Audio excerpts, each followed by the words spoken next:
Hi, I'm Rosie. Within this project, Learn Something About Everything, my sister Olivia and I are summarising each of the past 20 centuries. We will be running through key events and facts to build a timeline of essential knowledge. We hope you enjoy. So, here we are. Second century. Year 101 to 200. CE, or AD, whatever you prefer. Mm-hmm. Cool. We're going to be jumping from west to east and back and forth quite a bit. Okay. Almost sounded like it wasn't okay, but... So, this is quite simple. Yeah. The first half of the century, I'm just going to sum up Love that. what was happening in China. In China. Things were great. Okay. You've got the Han Dynasty, HAN. They've got a lot of great power. They're learning about the outside world and they're spreading rumours, one could say. Chinese whispering. Precisely. It's becoming more commonplace to discuss and think about the world outside of Asia. Yeah, they're in contact with the Greeks and the Romans. All started up. What is Chinese whispers from?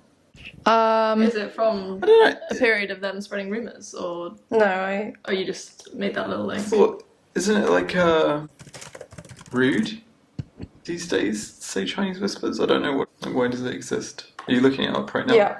It's a Oh, it's racism. Yeah, it's It's racism. racism. But you know what? We live and we learn. We And live I and we love learn. learning that because I didn't know that. Why is it racism though? It says here that it's because Chinese people speak in a way that is unintelligible. That's really mean. That's really racist. Yeah, it is. So, Broken telephone is the one that they use in the US. oh really? Yeah, they don't say Chinese whispers. Ah, Because I like the name of the game is nice. It's like Chinese whispers. Yeah, it always sounds so like wholesome. Yeah. It's like a kid's game. well, it's racist. So, We can't use it anymore. Okay. Fuck. okay, that was the first half of the century in Asia, and we'll come back to China and we'll find out what's happening later. But for now, we're gonna go right back. When we left off in the first century, we had just had an emperor come into power, and his name was Trajan. And Trajan is killing it. Wow. He is expanding the empire. He is into social welfare. He's building. Everybody loves him. Apart from Olivia. I want to tell you both something. He was not the son of some person. He clawed his way up. Trajan was adopted when Nerva was on his deathbed. And because he was adopted, he then became the next emperor.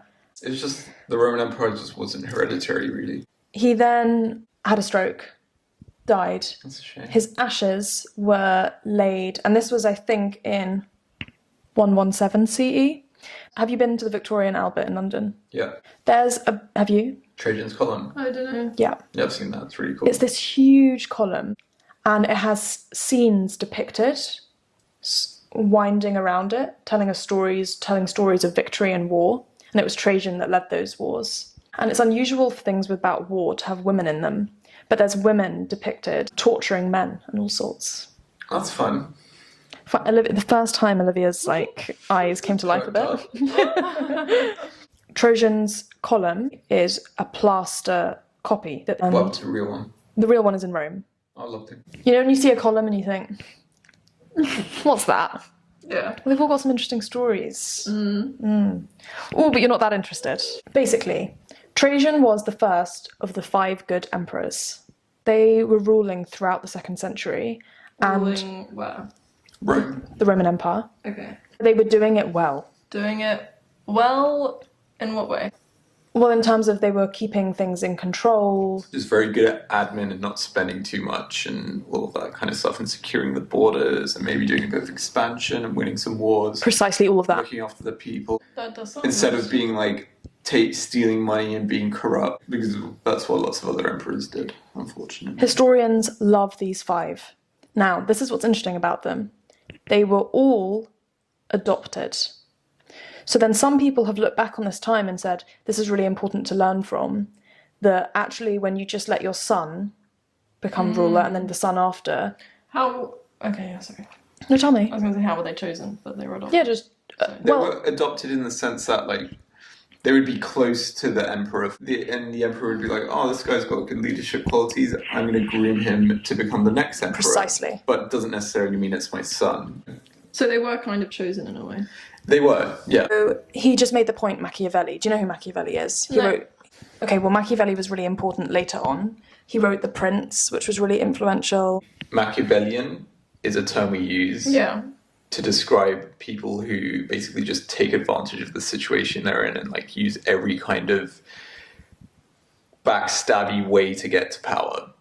Okay. That was his vibe. He kind of wrote these ideas down and was like, this is how you get to power. You just backstab everyone and you behave in a very politically like intelligent way to get to power. Which is interesting because he wrote so fondly of these rulers, these five good emperors. He came up with the term the five good emperors. Perhaps they were like that. I'm sure they were. Always, because always to stay in power, these emperors would constantly be assassinating pretenders and like rivals. Yeah. You know, the most dangerous time to be like the child of a previous emperor is just like after another emperor just comes to power, usually you'd just be... Yeah. So these... No, I want you to speak. I want you to say what you Wait, so this Machiavelli guy... Yeah. He did what? He came up He with... basically just wrote political theory in the medieval times, which really influenced political theory further down the line. Cool. And he was into these Roman empires who were doing cool things. Yeah. Yeah. Cool. Exactly. So he wasn't... That was like in his history books, I guess. He was around about 500 years ago. Okay. Okay, so I want to quickly read you the names of the five good emperors, just so that you know. Nerva, Trajan, Hadrian, Antonius Pius, and Marcus Aurelius. She's heard of Mark. She knows that one. Have you guys ever seen Gladiator? I've never seen Gladiator. By 117 CE, the Roman Empire was at its largest territory. Now, Hadrian, he's come next, by the way. Trajan died. Remember, his ashes were put at the bottom of his column. And then he adopted Hadrian. Do you remember what's the look of despair about? Really? I don't remember that. Do you remember we talked about a column? Yes. Okay, that was Trajan's column. Yeah. And you know what we're going to do? There's going to be an image of it. Okay. The column. Because when you see it, you're going to care because it's got... I wish we had like visuals right now. Close your eyes. Big square block. And on top of it, you have a huge column coming out. And people have carved... You know what? I don't really know what you mean by column. Why don't you just show her? You know, that's where we went wrong. Everything went really, What really... is a column? Okay. Because I feel like things when they say column. So I'm like, which meaning are you talking about? Show her immediately. Okay. How is that different from what you had expected? Yeah, no, you're right. It's a classical column, but a single one, not attached to a building. Correct. Sorry, I should have... Excuse me. Oh my god. So now, remember how I listed off those five good emperors? Yes. The next one in line was Hadrian. Hadrian. Got it. Now, he wasn't so nice. No. At the beginning, he was like, oh, the Jewish people, they've had a hard time, no worries. And then, later on, he's like, oh, actually, I've changed my mind and you're all going to have a terrible time. But we'll come to that. He built Hadrian's Wall in the UK. In the United Kingdom. I would show you a photo, but it's not going to change your life. It's a kind of crumbly stone wall. Okay? It was an absolutely monumental achievement. Okay, Mark can take over this bit, I That guess. went coast to coast and was huge.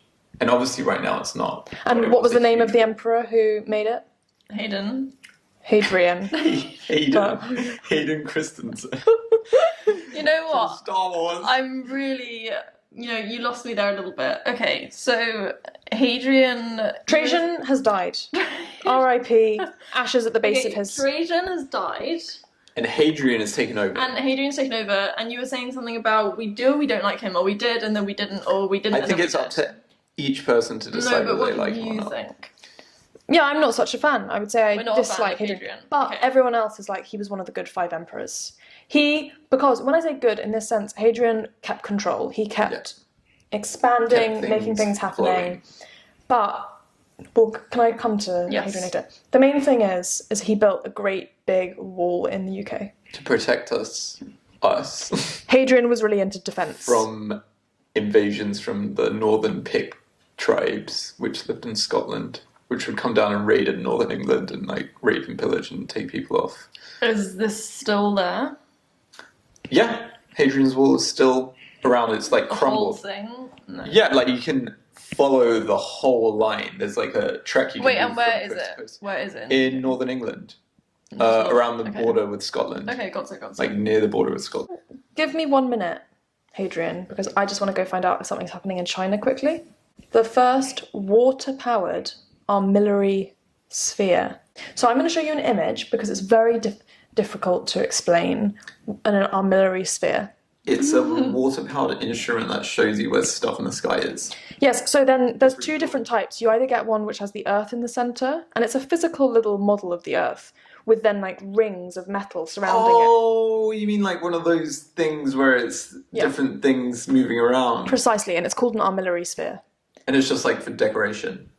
And study, and to be a smart person, look at my armillary sphere, I'm so impressive. And who made that? So it was in 125 and it was in China. Oh, wow. And so this, I'm just going to show you images of armillary spheres, Oh, that's so cool. aren't they? It's like someone drew a map of the sky. And made it into a 3D model. Yeah. Okay. I want to apologise for not telling you who invented the first water-powered armillary sphere, because I didn't know how to say the name, but he's actually really important, and his name was Zhang Hen. He invented the water-powered armillary sphere, and then a few years later, he designed something even more life-changing. What? Okay, you're not ready for this. A seismometer Oh, for earthquakes. for earthquakes. That's so cool. But the cool bit about it, I mean, first of all, that's really cool because, wow, smart thing to do. Don't know how you did that. The design of this thing is going to literally, even for Olivia, who's asleep right now, it's going to knock your socks off. And then I'll show you an image. A huge bronze thing that you're like, what is that? 2 meters in diameter. So pretty nice, big, chunky piece of equipment. It's got 8 dragon's heads around the top of it. 8 dragon Like a crown. heads. Exactly, like a crown. Under each dragon head is a toad with its mouth open. So Toad. 8 toads around the base, each underneath the dragon's head. Now, Okay. so you've got these 8 dragon heads at the top, and they're each holding a bronze ball in their mouth. Okay, wait, so back to the dragons. Yeah.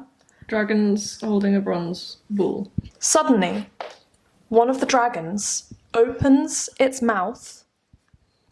The bronze ball drops. Where's it going to drop and fall into? The toad. With its mouth open. It makes a big old noise, and it only happens in one of them. What does that tell you? That one. Why is it only just that one? I have no idea. Wait, Because that tells you, okay, so it's fallen and it's making a noise. Okay. That made a noise, which means there's going to be an earthquake. And then the location of which ball fell tells you in which direction the earthquake will be. Wow. Wow. How about distance though? Or is it just like No. Did it ever work? It did.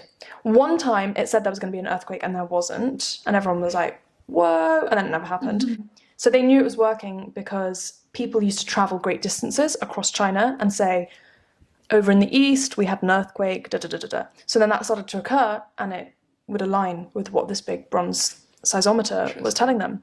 Now, this is also interesting because this was many, many years before this was being done in the West.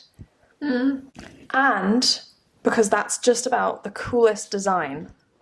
Dragons, bronze balls, toads. Yeah. I'm there for it. No, that's pretty cool. That's pretty cool. Yeah. So now I'm going to show you an image which is trying to sort of build what it would have looked like, but it's not the original. That's what I was imagining.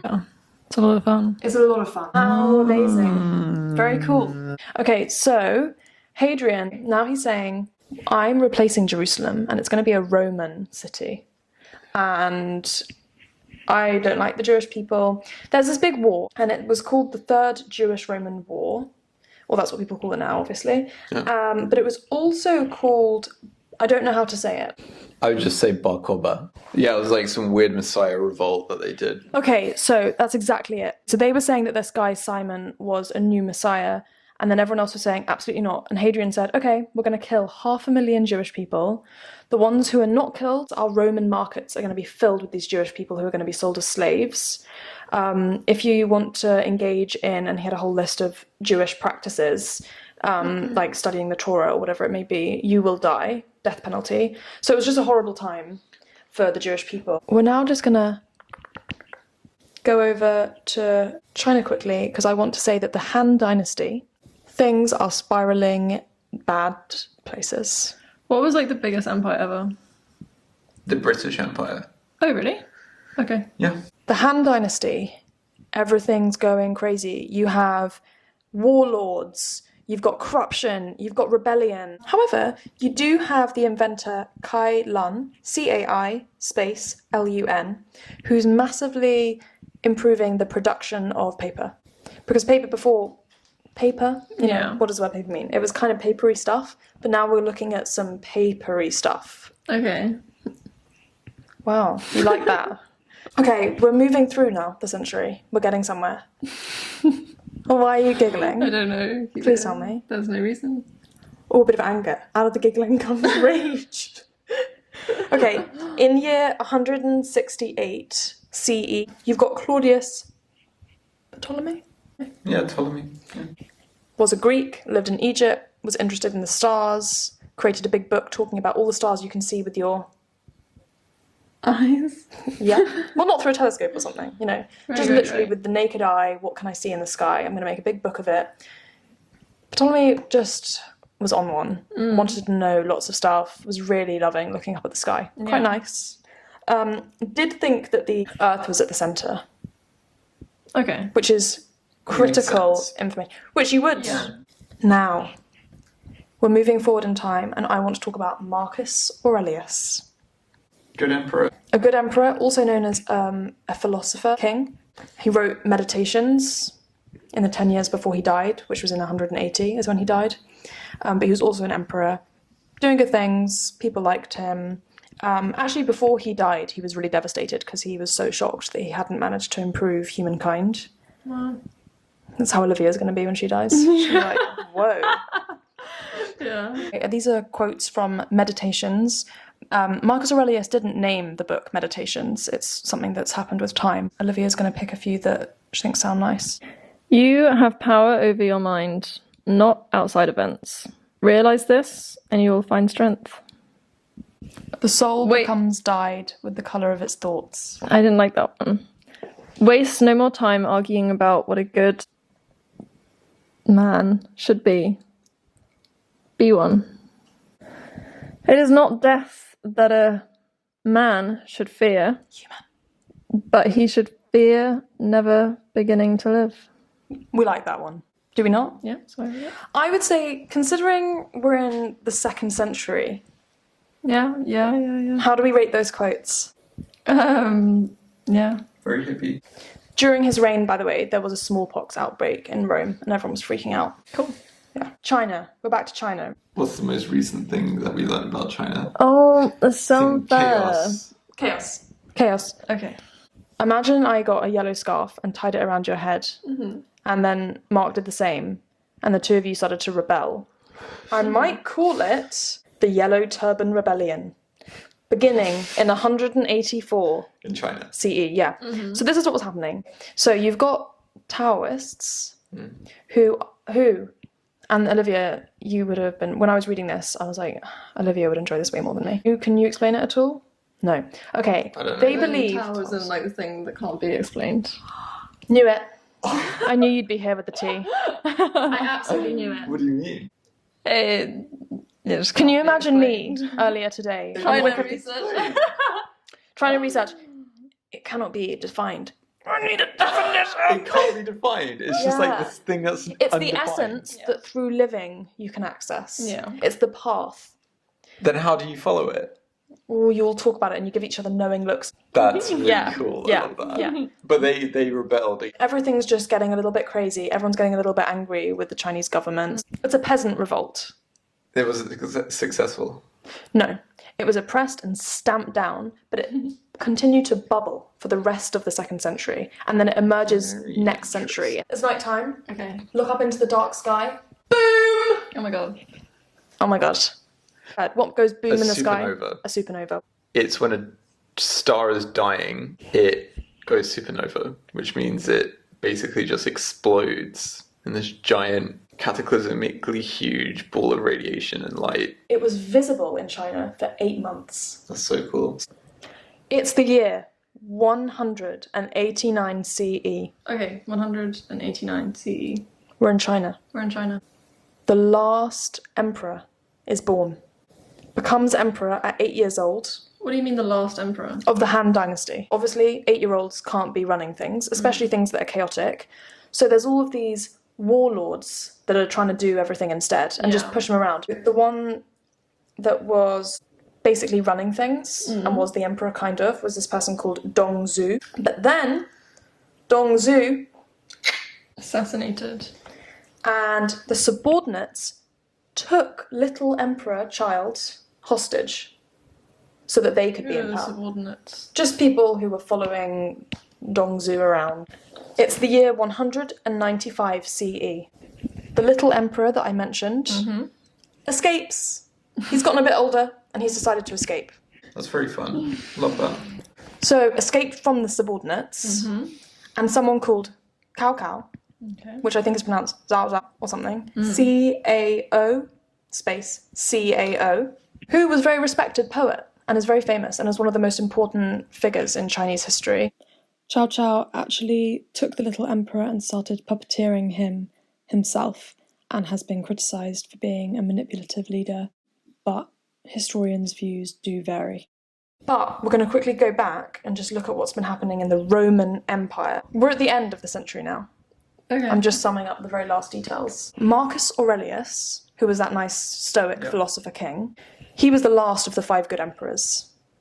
And he made the grave mistake of having a biological son who he said, okay, we're not going to be doing any more of that adopting. My son is going to be the next ruler.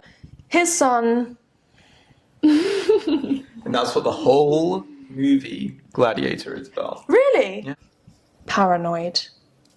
Not happy. Everyone wants to kill me. So what are you going to do if everyone wants to kill you? Who's paranoid? Marcus Aurelius, his son, who became the ruler. What are you going to do if everyone's trying to kill you? Kill them first. Kill them first. Starts... And everyone's going, sorry, you can't just start killing everybody. Yeah. So then what are they going to do? Kill him. It's New Year's Eve. You two. Woo!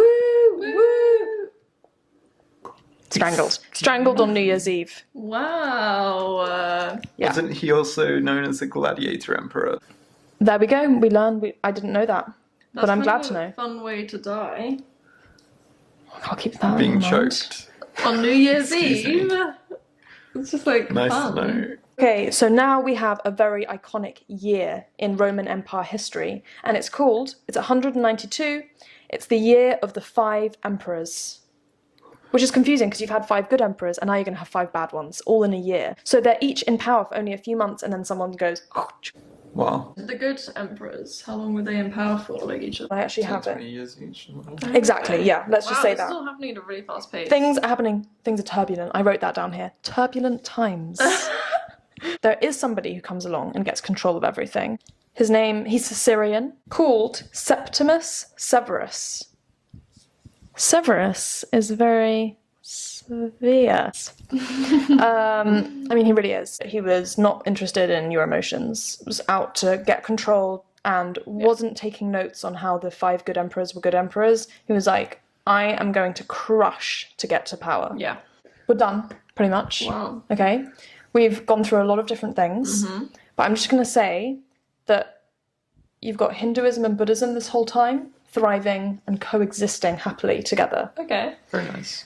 Camels are becoming very important in the Sahara for trade. Essential, actually, you'd say. I look a little bit like a camel today. Yes. Yeah. What? Indonesians have been looking around Madagascar going, this is rather a nice place. Let's just stay here. That's kind of an understatement. They literally crossed the entire Indian Ocean. They colonized it. Like, there was no one living on Madagascar, and then they arrived. There we go.